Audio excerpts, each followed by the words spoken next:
is going on, squad? So when a new product comes on the market, what do you think is the most difficult aspect of promoting it? Do you think it's talking about how efficient it is or how valid it is? Because if you think it's either of those two, you'd be wrong.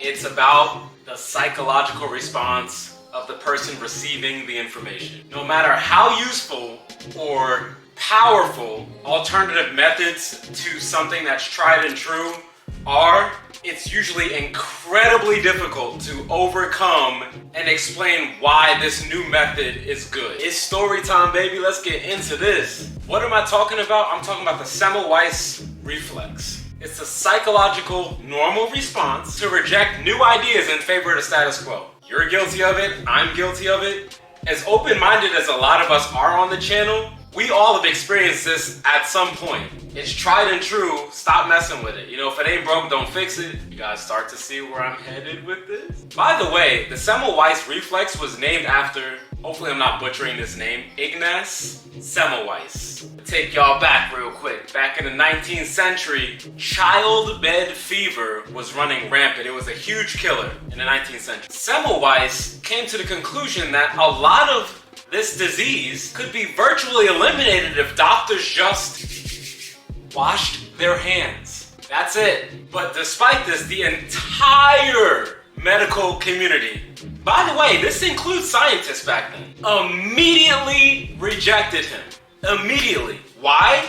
Because people were getting treated without washing their hands throughout the entire history up until that point. They're looking at him like, yo, what are you talking about? We don't need to wash our hands when we're treating people. And Semmelweis is like, but I came up with proof, samples, examples of how washing our hands is going to prevent a lot of this bullcrap from spreading. We don't care. This is how it's been. This is how it's always been. Blah, blah, blah. If it ain't broke, don't fix it. Oh, you guys are wrong, but it didn't help that Semmelweis was already way ahead of his time. Pasteur wouldn't go on to develop germ theory for another several years. So, of course, he was proving it right. Semmelweis was proving that washing hands was stopping this shit. So nobody really understood fully why it was working, but it was working. So people were literally watching him like, hey man, y'all go ahead and do your thing, but I'm washing my hands, and what do you know? Like I said, childbed fever is not spreading, but what do I know, right?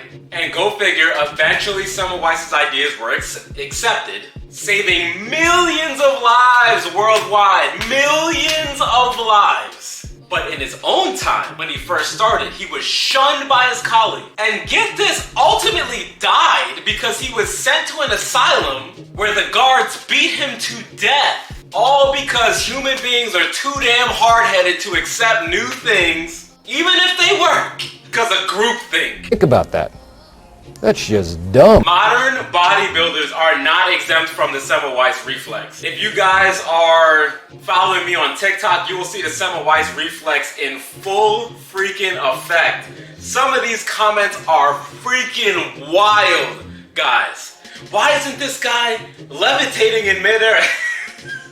That one always makes me crack up. You have fun lifting on that bar thinking you're actually doing something, bro. Man, you have fun selling that gimmicky product, man. This is just a shake weight 2.0. Man, that shit doesn't actually get you strong. Just go lift weights, bro. Just go lift weights, bro. That machine can't be good for your back. Man, you're gonna blow a vein. You're gonna blow a gasket. That's not a deadlift. That's a rack pull. Sorry to break it to you, bro, but this is not how you get strong. Just lift weights. What a waste of time. And you're promoting this? Dude, you're a freaking joke. Deadass, guys, these are the comments that we're getting. But for all that Semmelweis Reflex stuff, you get the people that have been around the block and understand fitness, and you'll get comments like this. Oh wow, yeah, that makes complete sense. Holy crap, where can I read up on this?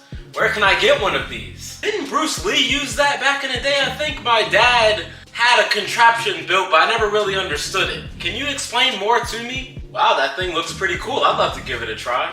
Listen, the idea of picking shit up and putting it down has been embedded into our psyche. Bodybuilders, the entirety of the strength and conditioning world for decades. Listen, I'm included. I love to lift weights. I love lifting. I love picking shit up and throwing it back down. Maybe not throwing it down, but putting it back down. And that's a hard thing to overcome, but here's the thing. When we really understand strength and conditioning, seasoned veterans understand that isometric training isn't here to take over. It's here to be used in conjunction. It's a major mistake. Athletes need to be coached on basing their training off of logic and science, not groupthink. I mean, the entire world, imagine somebody's like, dude, 2 + 2 = 5, bro. And you're like, what the hell are you talking about? It's 4. No, bro, actually, if you read this book, it's 5. Like, what the hell? And then there's like 100,000 people backing him up. Dude, it's 5. Next comment, it's 5, bro, LOL. Next comment, what the hell is this dude talking about? It's 5. LOL, yo, this guy's a dumbass. LOL, it's 5, bro. And you're like, it's 4! It's 4! But groupthink is a powerful thing. Comment down below if you've ever been a part of it or have seen it in action and you're just like, holy crap, wow.